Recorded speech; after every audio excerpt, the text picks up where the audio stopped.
Dun, dun, dun, dun, dun, dun, dun, dun. All right. So it is after show time where we kind of talk about what we want. And Dave here pressured us into discussing a subject that has absolutely nothing to do with no-budget filmmaking. In fact, it's all about big-budget filmmaking and the Hollywood system. It's all about clickbait. There you go. So, Dave, what are we talking about today? Star Wars A Into New Darkness. Old Hope. Right? Oh, yeah, sorry. Star Wars. The Force Awakens. The Force Awakens. The feminism awakens. All right. So, what'd you think of the movie, Dave? Finest piece of cinema. We're you've going to ever need to seen in your make a life. new scale for bad films. It's I talked about this on my own channel before, and the one word I My own used channel. my own Dave channel knows that I have, Which I'll include a link to below. considering it's going to go on my channel to begin with. So the word I used to describe it was derivative, but not just derivative of other films in the Star Wars franchise. You could literally take every Marvel film, every Mission Impossible film, every Hollywood film that has been made, every big budget blockbuster for the last 10, 15 years, and you could cut together little scenes and you could construct this film based on these disparate scenes together. You've seen it all before. Every big explosion, every cliched line, every one is like, you set the explosions and I'll create a diversion. You've seen this shit before. It's the same stuff. And that's what Lots it of is. lens flares? No, he He deliberately did cut back on the lens flare, yes. because he knew it was Wow. so bad after the Star Trek Into Darkness. And we should say this is, of course, directed by J. J. Abrams, as you know. Who co-wrote and produced. A little produced, yeah. It's Is terrible. he Jar Jar Binks' father? J.J. Binks. So I will say, I don't think it was terrible, but I didn't like it.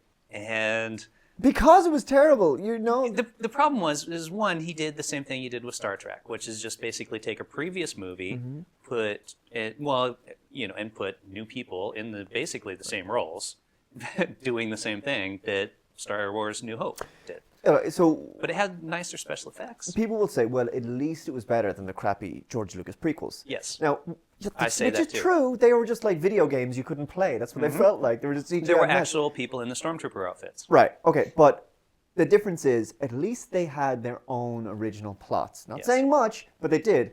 This is exactly the same narrative as A New Hope. Yes. So this time it's a girl on a planet, some sort of familiar problems, trying to find parents or whatever, abandoned there.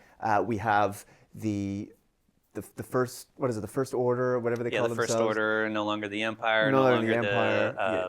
the whatever they were called in. Kylo Ren is the Darth Vader character, who's just this emo hipster who is just, he totally is. He's really effeminate. He throws these temper tantrums when and smashes up some consoles when he gets lightsaber. pissed. Yeah. So we got him. We've got, of course, we have a few of the returning characters. Carrie Fisher, who is starting to look a little bit like Caitlyn Jenner, if I'm honest. But anyway, so we have, she does a little bit. She's lived a long life, man. Cut her some slack. Her If face, you did that many drugs, her face is CGI. Yeah. So you've got. she's great. I love Carrie Fisher. Don't knock on Carrie Fisher. When back in the original trilogy, yeah, sure. So then in Return of the Jedi, yeah. And then of course Han Solo coming back. Harrison Ford actually does a good job, Yep. you know, in his 70s, and you know. But then it's the same thing because spoilers, he gets killed in it because he's the old. Sorry, you didn't say it. You didn't even give people a chance to like pause. Like, spoiler alert, if you don't want to hear the spoiler, pause for the next 30 seconds. I'll put something on screen beforehand. my all right? God. Whatever. It's the same thing. Basically, a big Death Star gets blown up at the end. It is exactly the same Well, story. is there any surprise No, it's a death here planet that now. kind of another one, you know, it's like another Bond movie, it's like another Batman movie. Yeah. It's just a huge franchise that's churning out another film. You can't expect it to be anything of any merit. No. And it just seems like they've gone for all the cliches. They've thrown a huge amount of money at it, which I believe they've already made back. Highest grossing film now. I think it's finally topped And that's the thing. Avatar. I just couldn't, to be honest, I just couldn't go and see it. You know, I mean, I wanted to in some way to have this conversation, but it's just like, so depressing that kind of this is where the cinema's at. These are the movies that are kind of, you know, getting all of the headlines. Something's got no creativity in it. It's just so frustrating, you know. Made by executives. Yeah. Who that's say, exactly it. take It's a Disney movie, and you can see that corporation, you know, wanting isn't- to make money yeah. and making what they know works. And it's it just did literally, work. it's literally like, look, this story worked before. Just do that again with a few extra Yeah. gags in here now and again. But, you know, instead of Luke Skywalker, let's make it a girl. Yeah. Instead of, you know, let's Han Solo, let's make him a black former stormtrooper. You know, Get all the like- political correctness you can into the film, and then we'll do that. The kids will love it. Maybe throw in a few extra Yeah. spaceships to make new toys. for And- merchandise. Yes. and Oh, so the kids aren't, brilliant, and so brilliant. the kids aren't scared of the bad guy. Let's make him a wimpy little bitch. And then that's it. So there is no creativity. Yeah. Right. You can never take a risk in Hollywood anymore, and that's the biggest problem. It is, and it's too bad because it would have been nice. I would have loved to see the characters now, you know, or, you know, 30 years, not now, but, you know, 30 years after the original, and Han Solo now drunk totally, in a bar like, you know, somewhere. living their lives, you know, and it's fine. You want to bring their kids in and, you know, that kind of stuff. Spoiler alert, they have kids. Jar Jar Binks on the game. That I was pay to see. It's really about pure like titillation. Throw as much explosions as you can, and it's almost gratuitous in a way. They've so much money to spend, and I got to say, I was watching this film genuinely bored. Yeah. I'm just being assaulted by bullshit I've seen before, the same kind of stories. I can predict where this is going to go. I'm sitting there, and I just want to get out of the fucking theater.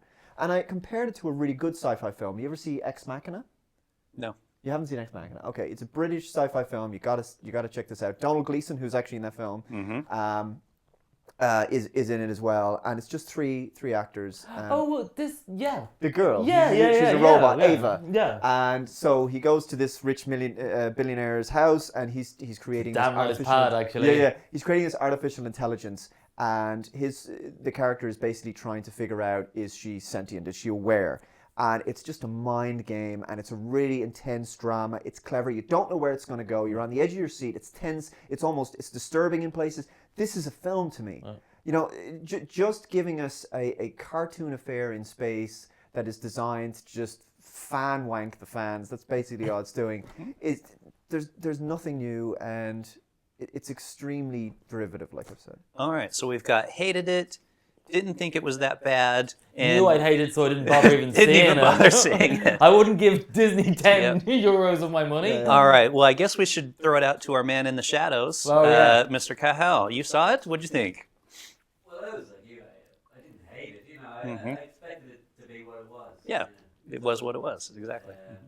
But does that not say something about our culture? The fact that we have this thing. And our expectations of films. But the fact that people say, hey, look, I just watch it as a piece of entertainment. I turn my brain off. It's a popcorn affair. And I'm like, no, that's not good enough. Films and culture should mean something. They should have something to make us. You leave the cinema going, huh, that's inspired me. You don't have to do it. You don't have to watch it if you don't want. No, but Plenty of when they made the Yeah, first exactly. You Star don't Wars- have, I think exactly. Yeah, I think that's a you really don't good have to point watch it. in some ways, though, because so many people go to the cinema to see an actor they know. They want to see the next James Bond, you know. So I think, yeah, a lot of people are going for bubblegum. And when people say, "Hey, look, it's popular. You guys are wrong. It's broken all the box office. You know, made a fortune and everything." Ex Machina, there is a link between Star Wars. There's Donald Gleeson I know. and the pilot. Yeah. I can't think of his name. Exactly. So- Yeah, they're both in it. Alright. But what I will say is, McDonald's is popular too, and that's pure fucking shit. This film is to Alright. filmmaking what McDonald's is to fine cuisine. Are you Probably gonna bad for your health. CGI like lightsabers in for? Okay. With fire coming out the side. Yeah, It's like, that was totally. going to burn your hand. That was ridiculous. All right. Well, there we go. No budget. Talking about big budget. As always, be sure to subscribe. You know, see the links below for crap. Come on, don't lose your you know. enthusiasm with that bit. Opinions are like Subscribe, assholes. like, comment. All right. Thanks for watching, and we'll talk to you next time around. See you next time.